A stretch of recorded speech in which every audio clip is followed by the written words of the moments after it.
সাভারের অবৈধ ফুটপাত দখলদারকে উচ্ছেদ অভিযানে নেমেছে সাভার উপজেলা প্রশাসন ও সাভার পৌরসভার নির্বাহী কর্মকর্তা মোহাম্মদ সাইফুল ইসলাম।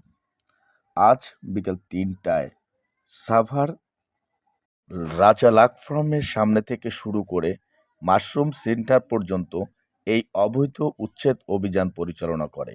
এই অভিযানের নেতৃত্বে ছিলেন সাভার পৌরসভার প্রশাসক।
এ সময়ে আরও উপস্থিত ছিল স্থানীয় বিএনপির নেতাকর্মী, ছাত্রদল ও বিএনপির নেতাকর্মী সহ এই উচ্ছেদ অভিযানে বিপুল সংখ্যক পুলিশ, ঢাকা জেলা পুলিশ ও সাভার থানা পুলিশের পক্ষ থেকেও একটি টিম এখানে কিন্তু এই উচ্ছেদ অভিযানে আজকে সারাদিন তারা এই উচ্ছেদ অভিযান পরিচালনা করেছে।